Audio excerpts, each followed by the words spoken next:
Katie will help us out with. So welcome to our Transforming Pediatric to Adult Healthcare Transition ECHO series here in Minnesota. On the bottom here, you'll see all of our wonderful sponsors, including Gillette Children's, Got Transition, Project ECHO, the Minnesota Department of Health, and Copic Medical Foundation, which are our funders. The aim of this transition collaborative is to transform our Minnesota healthcare systems to provide equitable, accessible, and trauma-informed pediatric to adult healthcare transitions for all Minnesotans.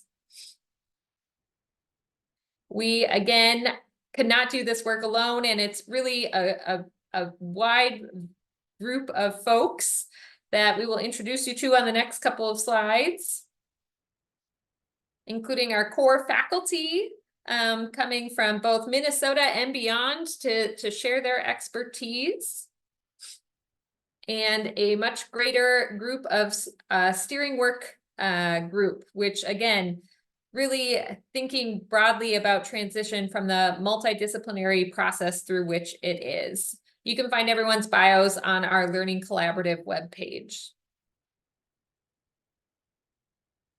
This, of course, is good for some CME credit. You will get all of that information in your email inbox for how to submit and get that to your organization. It's good for 1 contact hour, and we're going to make the most of that 1 hour together here today.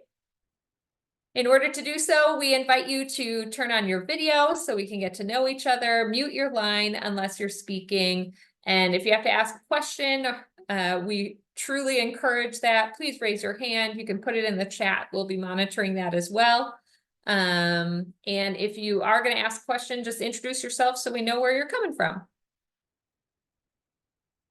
The structure of our ECHO session today, we're doing the welcome and introduction, then we'll do a didactic presentation with Q&A following, and then the exciting stuff of working through a case together as a team for how we can do work better, and then we'll wrap up.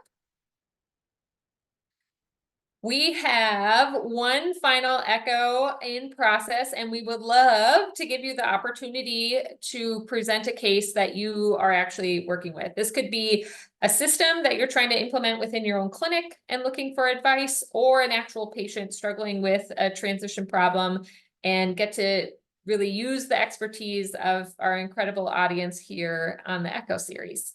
So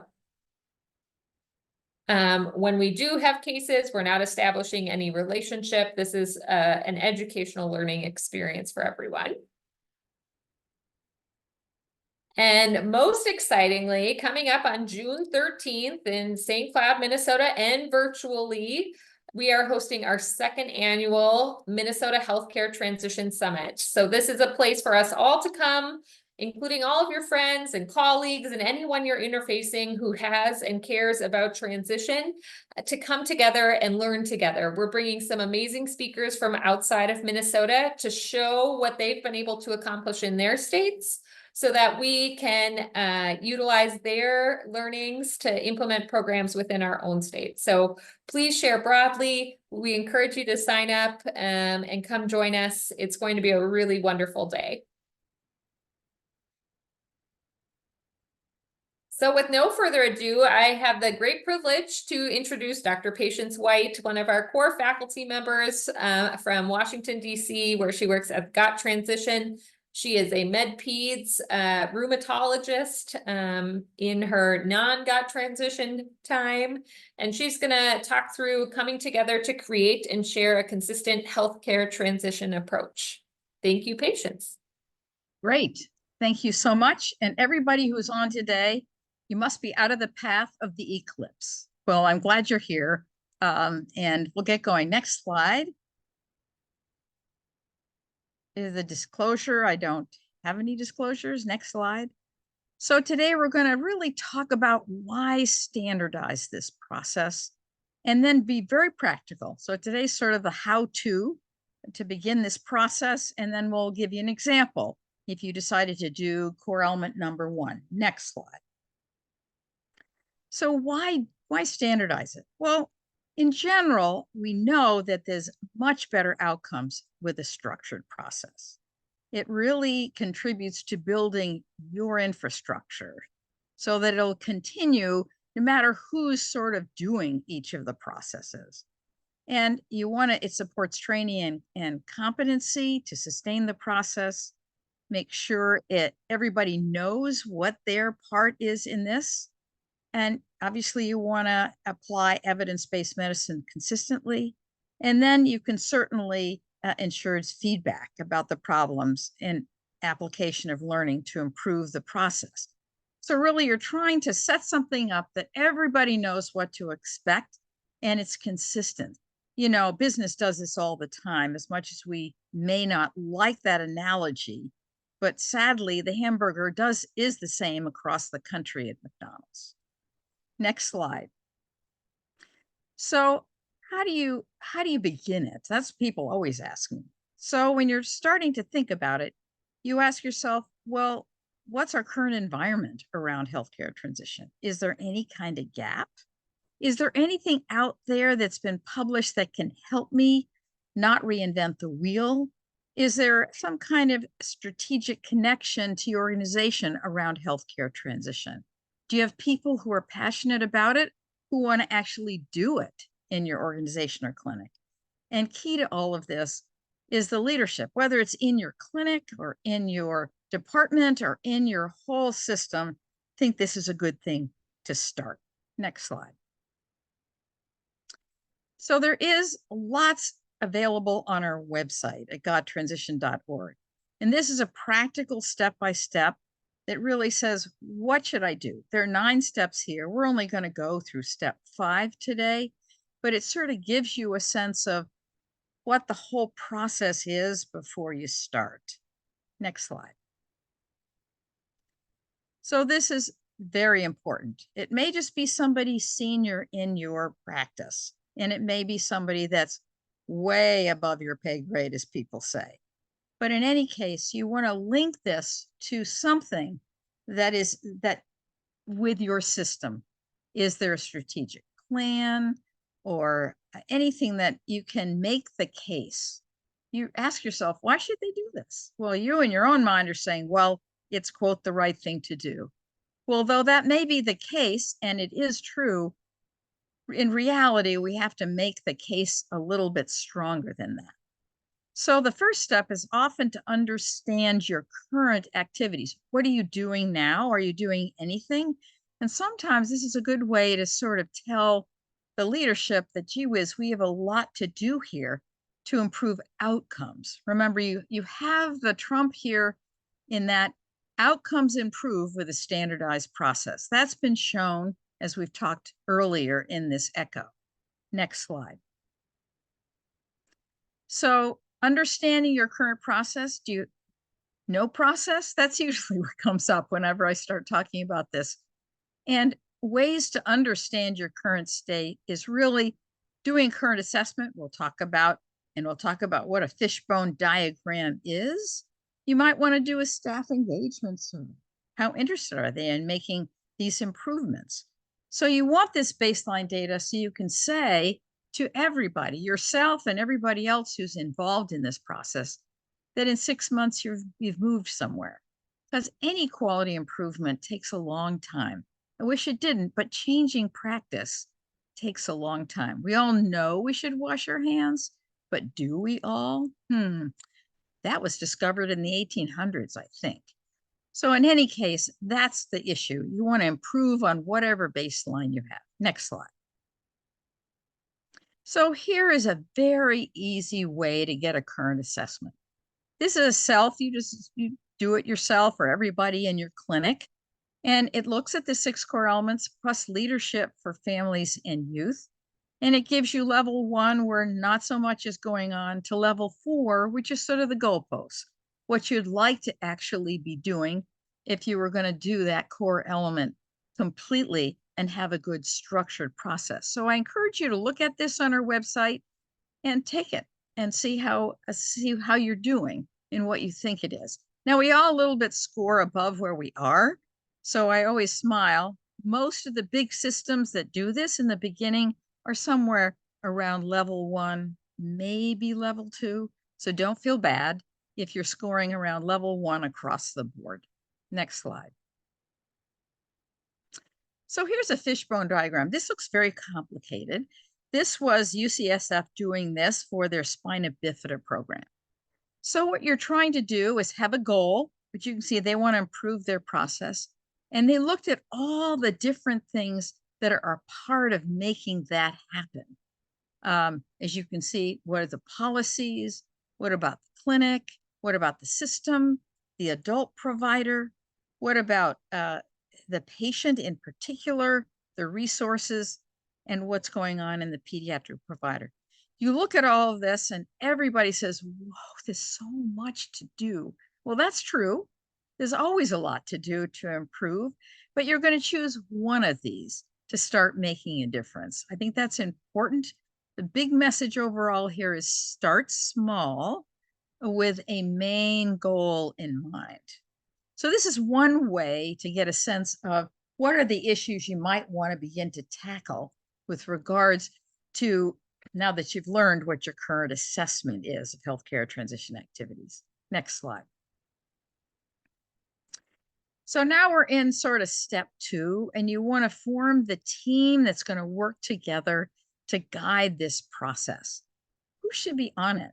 Well, it should be anybody that's affected by this process. So it's a lot of people, but I think many people forget that you need both pediatric and adult providers. After all, what's most difficult about the healthcare transition is that you're bridging 2 very complex systems, and you want them to work well on the edges between the 2. So if you are a pediatric practice and you refer to a particular adult provider, ask them to join your team. Or if you're working in a pediatric hospital, think about how you can get an equivalent group of adult providers to join your team. And then think of all the people that are going to be a part of this as you change the practice. Front desk, clinic managers, and of course, one of the most important is the consumer. You should have a young adult, a youth, a parent, because after all, this is what you're doing it for, and you want to be sure that you're doing what they feel is important in your particular system. You can actually get community partners if you depend on them a lot for some of the services, and then administrative leadership. You'd like to have a liaison if your top leadership is have really given the green light here, but you're going to maybe change your EMR, so you have a lot of those people. If you have quality improvement staff, have them join it, and be sure that you really have somebody that's calling these meetings and being sure they take care of the process, so that the whole group moves together as you're doing different steps to get the healthcare transition process going. Next slide. So now you want to develop a healthcare transition sort of improvement plan here. And this is right out of IHI. So you've probably seen this before, but it's a great guide to have you think about how to make the changes, because sometimes it's quite daunting when you say, well, how am I going to do a healthcare transition in my clinic? So first of all, you want to say, what are we trying to accomplish? Well, you want to have a good aim, something that is clear, so everybody knows what success looks like. You don't want in 6 months to be saying, well, what was it we were trying to do here? You want to be sure that you all know and marching in the same direction on the same page. And then you want to know how we know that a change is an improvement. Well, you actually know that if you get, a structured process and do a current assessment, you're going to see a change. And then 3, what changes can you make that result in improvement? You know that if you put in a structured process, there'll be improvements in outcome. So pretty much you have a lot of answers here. You just need to keep it in mind as you're going forward. Next slide. So what are you trying to accomplish here? You can certainly say, a planned, integrated, and successful healthcare transitions for youth in your practice. Asking yourself, what is it exactly going to look like? That's a general statement, that example.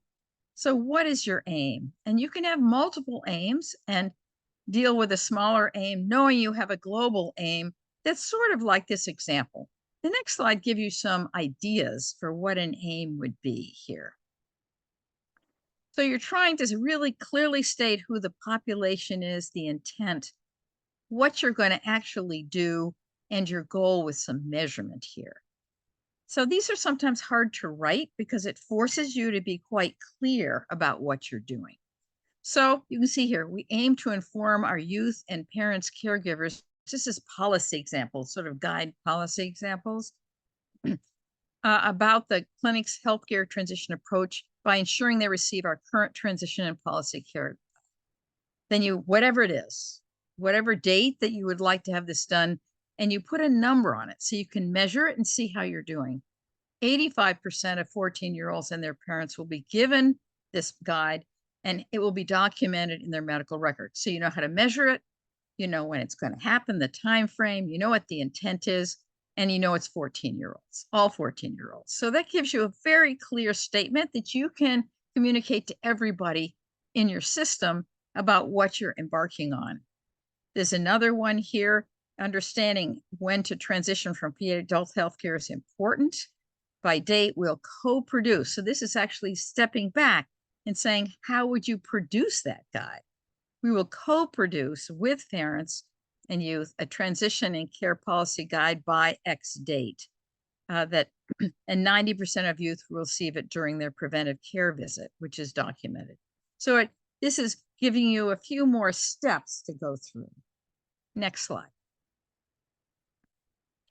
So here, so how you know change is improvement?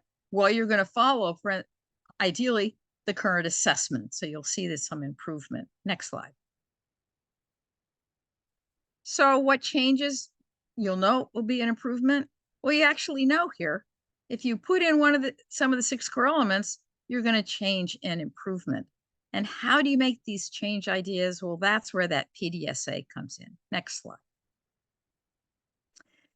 Just step 4 is raise awareness. Let people know what you're doing.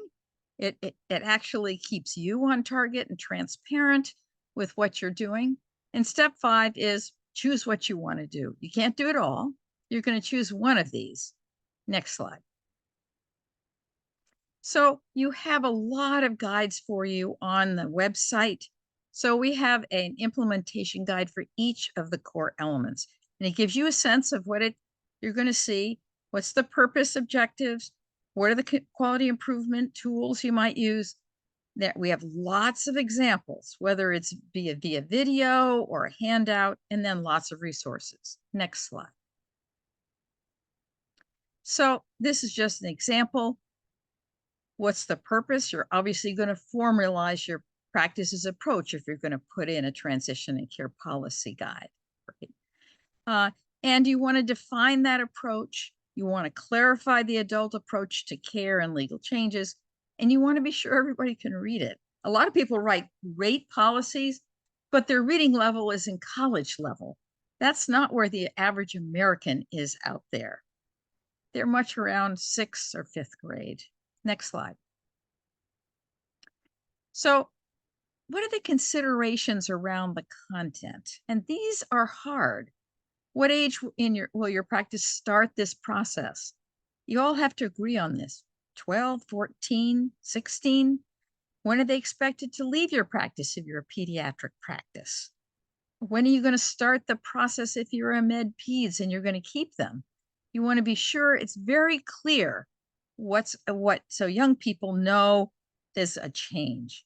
And what are you going to offer? Are you going to give them a list, or are you going to find adult providers? Are you going to do readiness assessments? And a key thing, what are you going to do? Prepare youth for changes in privacy and consent at age 18. This is always a surprise to everybody, parents in particular, that suddenly they're kicked out of portals and all sorts of things. They don't even get their grades from college. This is a shock. You don't want it to be a shock. You want this to be something they go, oh yes, now we're finally here at a process. I understood what happened. Next slide. So then how do you develop that process? That aim gave you an idea. You want to be sure that the as I said, reading levels appropriate, and that you engage youth and parents. Engage the people who you're going to be giving this policy guide to. And then you have to think about, how am I going to put it in the clinic process? It's great to have a piece of paper, but then what are you going to do with it actually? So who is it? Whose job is it to share it? Whose job is it to ask about it? Did they understand it? And perhaps you should have a written document to describe the clinic approach. And then you want everybody to understand it so that everybody's actually doing it. When a young person who's 21 parent calls for the appointment, you ought to be saying, wait a minute, I should be talking to the young person here to make the appointment. Next slide. So there are lots of examples here. As you've got examples at different reading levels up on our website. You can do a video. I know some clinics just had a young person who did transition do a YouTube video about how they went to the clinic across the street or some area clinic that many of the patients go to. Next slide. So I'm going to run through a few tools here. We've talked about the AIM statement. Next slide.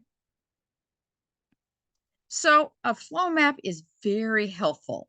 Actually, what happens, you should try it in figuring out how everybody gets off to school in the morning by a flow map here. So you write a process on the top of the page and discuss, the parameters, then brainstorm the items as a young person goes through the process, arrange it in a proper order. So this is actually how the process occurs. And then add arrows to show the flow, and then share it with others. Does everybody agree that's actually the current process or the process you want to do? Next slide gives you an example of process implementation utilizing a readiness assessment. The patient arrives, you can see you go all the way through, they're roomed, who actually identifies the gaps from the readiness assessment taken, and then who is going to do the education and so forth. So you can make these flow maps, and it's very helpful. It's also key to think about who is doing each of these steps as you're going through it. Next slide. So after you've done it, you want to decide who's responsible for each step, particularly if that person leaves for a week for vacation, who's going to take over so the whole process doesn't stop when Susie goes on vacation or has a baby and leaves for 3 months. What are the areas where the process can go wrong? And you'll actually learn this through PDSA cycles. Next slide. So when you're doing a PDSA cycle, do a very small step. The first time I'd say, did everybody get the policy from the front desk that was supposed to? Try it for a clinic. Find out what happened. You can do 3 or 4 patients and just see if it went smoothly. When it didn't, you can say, well, what happened? Who just forgot? Or maybe we didn't flag the chart to let the front desk know that they're supposed to hand out the readiness assessment. When they're successful, you want to test it. Maybe the front desk that's always there person isn't there. Does everybody know who's welcoming your patients into your clinic?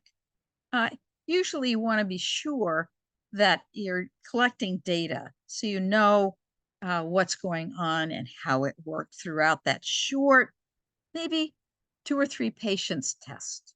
Next slide. You then can actually put this on a run chart.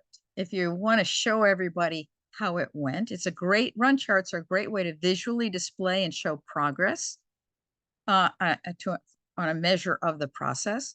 It's helpful to set a goal line. You'd like at least 80% of the people to receive your readiness assessment, for example. When the numbers decrease, then you can figure out what happened. And when the numbers increase, the team can actually say, well, what did you do to improve it? Because they do change. All you need to do is do it and then see how many actually, on whatever way you're measuring it, and put it on a graph. Next slide. You can see it here. This is doing readiness assessments, and you can see all the dates down on the bottom. And they started at around 40%, and slowly they reviewed, 5 charts a week. And then they found out how many actually got the readiness assessment that was supposed to. And it became quite steady over a period of time. Next slide. So we're at the end here, and sustainability is very important. If you're going to take the effort, which all of you are thinking about or in the process of doing, you want to be sure it's sustainable. You don't want to have it all fall apart when somebody leaves the practice or there are changes. So you want to be sure the ownership of sustaining it to an individual and to their position. That's what's hardwiring sustainability into your system. So if it's going to be the nurse, clearly they're going to start the process, the person that's in that position, but clearly there's going to be turnover over time. So you want to be sure the next person that comes in to cover for that nurse or is taking over the position understands that's part of their job. You'd like to measure it once you're in a good position every once in a while to be sure people didn't forget it or processes change. You've got a new EMR, or God forbid, another COVID happens. Lots of things change. And obviously, always let the senior leadership know how well you're doing and you're meeting the goal that you set with them. Next slide. So here are some implementation resources. I mentioned many of them. There's a full guide, how to implement each of the core elements. Behind this is a quality improvement primer. You could go to IHI, but often people have trouble substituting transition into IHI's sort of technical setup. So we've done this for you on our quality improvement primer. So you can look at all of these up on our website. Next slide. I'll turn it back over to Tori. Thank you. Well, thank you, Patience. As we are working on our own transition processes at Gillette here, I couldn't agree more with so many of the things that you said of really finding that strategic connection within your organization of what are the levers that you can pull to help get leadership on board with you is such an important piece of the puzzle. I think we have a few minutes where we can ask questions. So does anyone have any questions about implementation or the components that Patience talked about today? I know nothing about the alignment on the eclipse, so can't answer those questions, sorry. But you're prepared for it. Patience showed off her very cool eclipse glasses. Oh, yes, I'm sure you all have them, yes.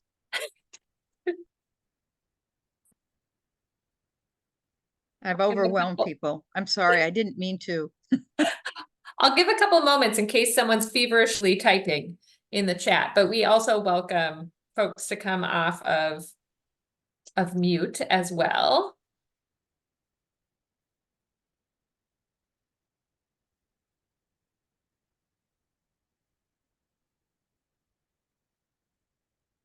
Bonnie Carlson Green says, thank you for your helpful presentation, especially how to engage senior leadership.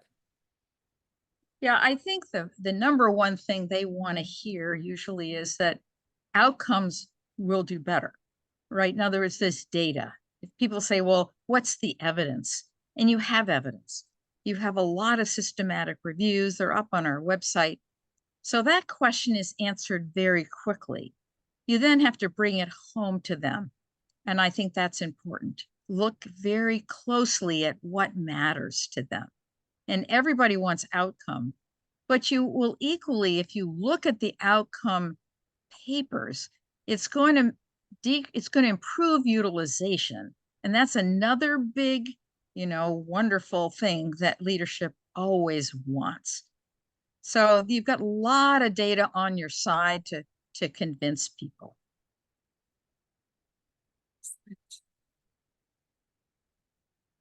Give it another couple seconds to see if any other questions come through. I have a question for Patience. Yes, Debbie. Patience, I know this is policy at a systemic level, but I was wondering, how would you suggest engaging families at the design, implementation, and quality assurance levels of establishing policy for an organization? Well, thanks, Debbie. Great question. Ideally, institutions, children's hospitals do have usually patient advisory committees. So at an institutional level, they may have those people already engaged in the institution and say, now we're taking on a new strategic approach or plan, and get their feedback right off the bat. They should be there day one. You don't bring them in later. You want them to co-develop this with you. So you're asking questions. What matters to you? And for those that are coming to the summit, Children's Mercy did exactly that. They took a survey, they talked to their patient advisory group, and actually took looked at what the top 5 things that both youth and families wanted. And it turned out to be exactly how they were beginning to think about what they wanted to do. And you'll find it very much works right into the core elements, but you want to be sure that they thought of this with you. And the way you're going to do it, you do it together. Now, if you're just at a clinic level, you know patients. Choose a few that are engaged and ask them if they'd join you. A lot of people are very excited about that. And if you have funding, I always say it's hard. Families have childcare responsibilities, all sorts of things. They have to pay for parking. This isn't part of their job. So be sure you do reimburse them along the way if you're going to ask them to be involved in this process. And this is a traumatic experience transition. The more you can put the face of what people think about it and talk about it, it just decreases that trauma. You're being transparent and having them involved from the beginning. So I went on, Debbie, but you probably are better at telling me how to do this than I am and saying this in general. No, that's wonderful. Thank you. Thank you, Patience. Heidi had an aligning question here in the chat of how do you advise families when they see that their healthcare providers don't have this process started? How can families be the ones to start the advocacy for change? Oh, that's such a great question. So when we first created the 6 core elements, we actually didn't create a family toolkit or anything. We just went out for 2 years to the professional organizations. After all, it is a joint statement from the AEP, the AAFE, and the ACP, who is saying this is what they need to do. So ideally, that's out there. Now, not everybody knows these kinds of things. So you can actually, as a family, you can look at our family toolkit, which is, we have a whole section for families and youth up on gottransition.org. And you can look at that toolkit. It sort of says, what could you be doing as you go through this? And actually then bring it to your provider. And if they say, where does this come from? Well, right up on our website is the clinical report. It's just been updated in 2023 because it's likely their professional organization signed on to it, right? If it's a pediatrician, and they often go, oh, wow. And then they learn from you, and the two of you can actually begin to make changes for your young person or for the practice. A lot of things actually get started by families as the process goes forward. I hope that answered your question. Thank you for it. And I put the link to the youth and young adults section of the Got Transition website, as well as the parent and caregiver as well. So those are in the chat. But we are now going to move on to a case to kind of bring this home and make it more practical.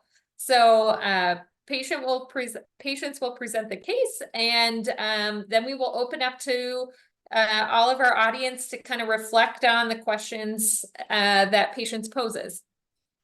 So I want to, this is the kind of question we get at the National Center a lot. I do anyway. So we're going to just take it right from the top here. You've been a member of a practice for over a year, just over a year, when you're called by your senior partner in the clinic who's just notified that a parent of one of your young adults was very angry that when she called for an appointment, she was told her 21-year-old could no longer come to your clinic. The senior partner said this had never happened before, and that you needed to produce a strategy, as this patient was good friends with the head of the university where the clinic is located. So a lot of pressure here. Next slide are some questions I throw out there. There are many. So why is this wonderful mother angry? You recall telling her and her young adult on their last visit that this was their last visit before needing to change to a physician who cared for adults. What might you plan to do for this parent in the short term to not have another episode like this? And then what are your first strategic steps for your partners in practice?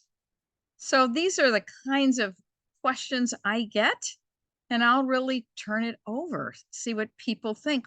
I think the best place to start is, why is she angry, and what would you do as the provider for this family? So certainly feel free to raise your hand or drop some insight into the chat that we can mull over together as a team. Thanks, Katrina. Hi there. With Florida Department of Health, and she is angry possibly because she enjoys the relationship that she and her child has with this particular provider. As a clinician, I've been out of direct care for a long time, but we know that we can say many things to our patients and families, but they don't always retain them. And sometimes they hear, but they have already decided about what they want. And so it doesn't stay with them all the time, you know? And so also, as we approach transition in a more structured way, there are times when folks don't realize that some people are licensed and by law can only see an individual up to a certain age. And so they don't have the option to retain them. Others might have a little more leeway. And so, you know, time flies when you're having fun, and this sneaked up on her, and she might be responding in that way, you know. I love that. Time flies when you're having fun. Yeah, and I think we forget that we may say it, but if they didn't hear it, it actually didn't happen. And adults need to hear things several times. They claim it's 5 in very many different ways. Clearly, my children need to hear it more than 5 times to make their bed. But, you know, it's something that you do have to really plan for and remind people of. Yeah. Thank you. It was a great comment. Lisa put in the chat here, I would wonder if there was a referral initiated to a new provider, or if some leads were provided to this patient or family during that last visit. Or was it, I don't know where you're going, but you can't stay here? Well, those are such great questions. You know, it turns out that they had given a list, but that's about it. There wasn't really any effort to look over the list. It just said, well, here are some providers that could take care of your son. So it's a question of reaffirming and discussing, and perhaps the more complex the youth is, the more they would need to have helped the family decide who should they go to, and maybe talk over who the parents go to. There's a variety of ways to find adult providers, and the more complex the youth is, the more work needs to be done to find somebody who's willing to take on a complex youth, and offering by the pediatric practice to support that adult practice. Perhaps they haven't seen this complex type of medical complexity before, because many of the adult providers haven't seen the genetic abnormalities that now that a young person might have and are now surviving. So there's an awful lot of collaboration that needs to occur the more complex the youth is. Now, this particular youth had asthma only, but pretty severe asthma. So it was a question of what they had offered the mother was a bunch of pulmonologists, which is fine, but clearly you also want to connect to a primary care provider. So I think that's the complexity as well. You want a quarterback on the adult side, and that is what a primary care provider will do. Great question. Thanks. Great comments. Excellent. And Alyssa has her hand up as well. And I also will pull out before she chats that Heidi says anxiety often comes out as anger. Yes, that's a great comment, Heidi. I absolutely agree with that. My name is Alyssa Green, and I'm, excuse me, I am the trauma-informed care person on the healthcare transition team. And yeah, I think a lot of this response we can respond to in a way that's very trauma-informed, obviously depending upon capacity, but it seems like in this moment, in order to really support this transition, to really build on that relationship, reaching back out to mom or to parent, just to kind of reconnect, offer a little space to share how they're doing, maybe dive into some of that anger and see what's going on. But yeah, having some level of like plan, and I know patients had said this, repeating it, right? Summarizing and re-summarizing and resharing what the plan is also a very trauma-informed principle. And I think those are some effective ways to really lean into that relationship and build that relationship so it can be as safe of a transition as possible for people.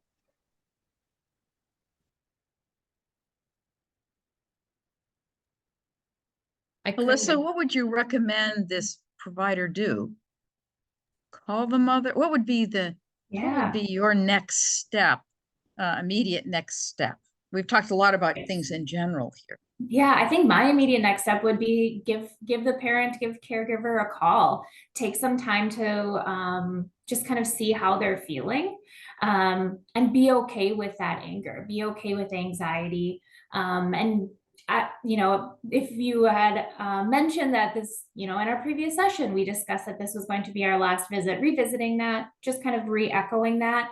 And if there's any sort of acknowledgement of we could have set up this transition a little bit earlier, it's great to take accountability in that way too. But I definitely think the first step is just reconnecting to really start increasing that trust. And while you might be transitioning care away from yourself as maybe the primary provider, what it's really going to do for that person is build trust in the entire system and in their next relationship with their doctor or whoever the provider is, when you're taking that time out to connect with them when they're feeling upset and frustrated. So it's not necessarily just about your relationship, it's about how they're engaging with the whole system. So I definitely reach back out right away and then come up with some kind of plan. And I won't, make any assumptions about like what is the actual plan for what they do, but creating something together would be really impactful. Great, thanks.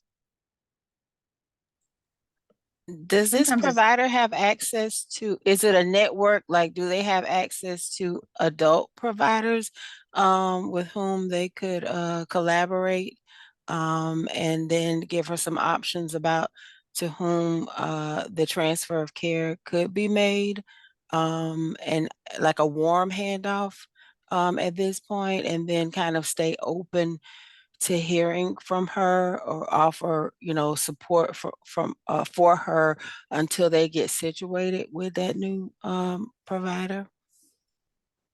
Yeah, it's a great question.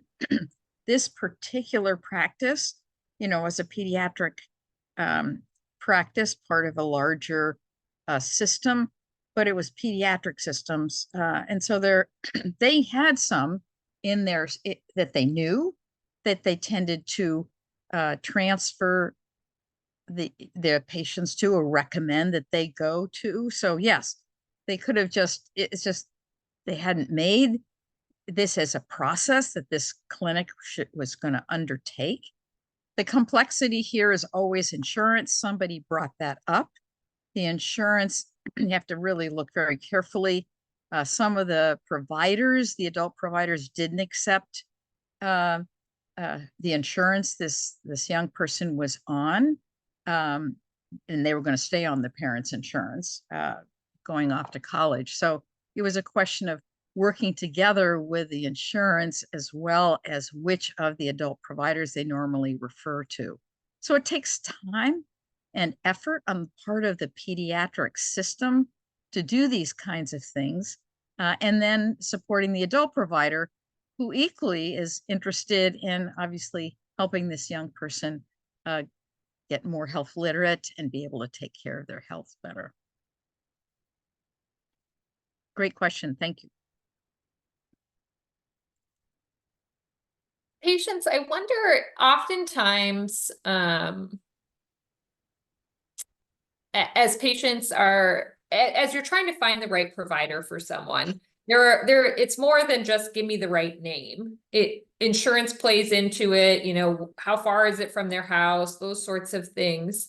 Are there best practices around how much of that work should and can be the responsibility of the patient and their family? For example, having here are some names. It's your responsibility, family and team, to call your insurance company, see if these people are covered, and then you get back to me with who you want to see, and I will initiate this part of the process. But really involving, sometimes I feel like we try to create systems where family, we'll take all this burden away from the family and try to take on so much. Is there any research that kind of looks at that balance between patients, families, and providers and health systems? Oh, Tori, it's a great question. I don't know of any research, and maybe somebody in the audience knows research about that. I mean, this is fundamentally sharing the care. How do you, and I think the more you help the young person think about how they can manage their care and know about the issues at hand, the better. But the more complex, perhaps they have cognitive challenges or their behavioral health challenges, the more that's the case, the more I think the pediatrician needs to support the family. I often, if the latter are not issues and you're just working with somebody maybe with a chronic illness, that I begin by sort of saying, what's your vision? What would be the best scenario for you? And right off the bat, you begin to learn what's the number one. The number one is they know about my illness, or number one is they're in my neighborhood. You begin to listen to what their priority is. And then you can begin to say, okay, given this is what's most important, let's think about who's in your neighborhood. Who do your parents see? Who do your friends see? If you don't know, then that's a great question to go back to them with as you're making a plan.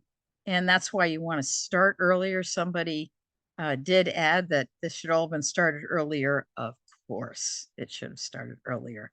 But I think it's a balance. As you know, Tori, I think you have to sort of take a lead from the family about what's the most important thing. Sometimes a young person says, I want to see a woman. I don't want to see a guy. And then, right off the bat, you need to find a woman provider on the adult side. You never know. And sometimes they never thought about it. So I sort of give a list and say, you know, what would make you most comfortable as you're moving to a new system, and give them choices. And obviously I'm always asking if they're different ethnic, or they're African American, if the options are that they would prefer to see somebody that's African American, same ethnicity, then we're going to try to do that. I mean, and acknowledging that sometimes makes people think. They never thought about that before. So I think a discussion, which is what you were implying, is very important. But the more complex, the more you have to step in and help. Rhonda? So Tori, your question made me think about shared decision making. And there has been a lot of research around that, why it's important. And I think I'm not a clinician, so I may be totally off base here, but from what I've seen is clinicians have a whole lot of information that our youth and families don't. Youth and family have a whole lot of information that our clinicians don't have. So it's hard to actually make it around transition. A lot related to what patients just talked about. So really, like, asking questions is probably the most, to me, would be the most important. And per usual, Debbie just dropped a wonderful gem of knowledge in the chat of, I agree with the need for more support for more complex patients and families. I think there sometimes may have been more trauma involved, making the concept of transition or leaving secure relationships more difficult. Yeah, I couldn't agree more. So what about the final question, which is, here you are, you've actually called the mother, you're beginning to work out this individual piece, but what is it you're going to now do? Go back to your senior partner and say what they should think about doing. In a very, what's the first thing you might suggest? Very simple. I'm talking about these small steps.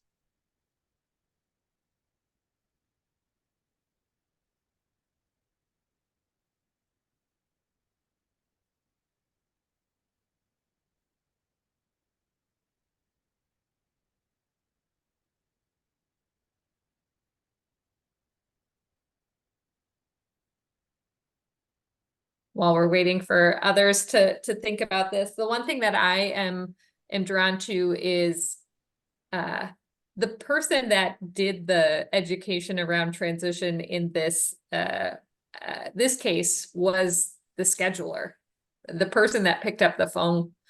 And how do you support that person to be able to be the voice of your organization and really to help them from their own trauma of experiencing this phone call, because that would be really brutal, to want to help someone and not have the skills to be able to do it. So really thinking about for your scheduler, how are they supposed to approach it? I think that's a great suggestion, Tori. You know, perhaps in a small practice meeting or in general, bringing up the issue and letting the person who took the first call and then talking about what's the best, you know, saying we really need to think about this so this wouldn't happen again. So everybody is now sort of hearing and in a way owning what happened. And what the person, the young person might say is, you know, we actually have a lot of information about what we could do. And perhaps we should embark on thinking about that. So that's all it is. You might bring the current clinical report that's published in Pediatrics. And if that's the, you know, it depends on the sort of milieu of the practice and what it takes. And say, you know, there's information out there that we could perhaps do something better. And now that we've, you know, helped Mrs. Jones and her family, so that this doesn't happen again. But having I think a group discussion becomes very important. Obviously going to the scheduler, as you suggested, is key here because they probably feel terrible. But then saying, you know, in the next department meeting, maybe we should talk about this and a little bit about what you were thinking of doing. So people all now are aware of it. It's just not you, one particular process, one particular patient.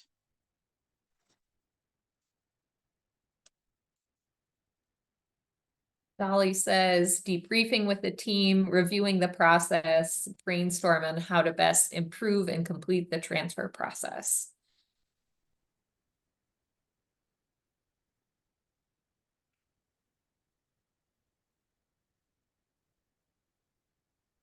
Yeah, this is definitely an opportunity for that group to put something into place and to develop strategy towards addressing this for all of the patients in their practice. And transition encompasses more than just this transfer of care part, right? And so it's important. I work with a group that serves children with special healthcare needs. So, and those are complex. So they also focus on health literacy, you know, teaching about the condition itself. What kinds of things might you expect as you move towards adulthood? They do address how to navigate that system, the healthcare system, the insurance system, to the best of their ability. And then that final aspect of actually the transfer of care, you're going to a brand new provider, but transition encompasses way more than just that transfer of care aspect. So Absolutely, it does. Peggy, do you want to wrap us up in the last Sure. minute? Sure. I had two comments. One being it seems like it would be really important to begin the transfer conversation, not at the last visit, but at least one before that. And then I think it circles back to the content of what patients were saying. If you had a practice-wide policy, families and youth would not be so surprised, and they would have received it over time. So thank you.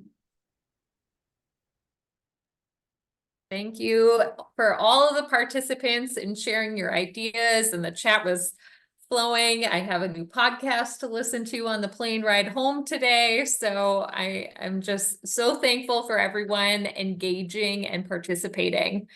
And the fun continues. So we will get together again next month with a very special presentation about partnering with special education and vocational rehab for youth with IEPs and 504 plans, which will be a very exciting conversation. And then we will have our summit again, that is on June 13th. And come back for our final EHCO session to reflect on what we all learned at the summit and kind of debrief 4 days later for how are we going to make this sustainable and what are we going to take home. So I think the next slide, Katie, I don't know if. Yep, I tapped off. 1 second here. Sorry. Okay, perfect. The next slide should have the QR code to register for the summit. We encourage you to do so. Of course, the is both in person in St. Cloud or virtual. And then, as always, on the left here, you can fill out our evaluation. We love your feedback. We hope to continue this EHCO even after kind of our series ends here, to bring it back for another year of fun. And on the right there, we have one last opportunity with this go around for you to get that case that's been gnawing at you and you've been having sleepless nights over, for how our incredible community can help you take care of your patients. With no further ado, thank you so much, and enjoy the eclipse. Yes, go to the eclipse now. Thank you, patients.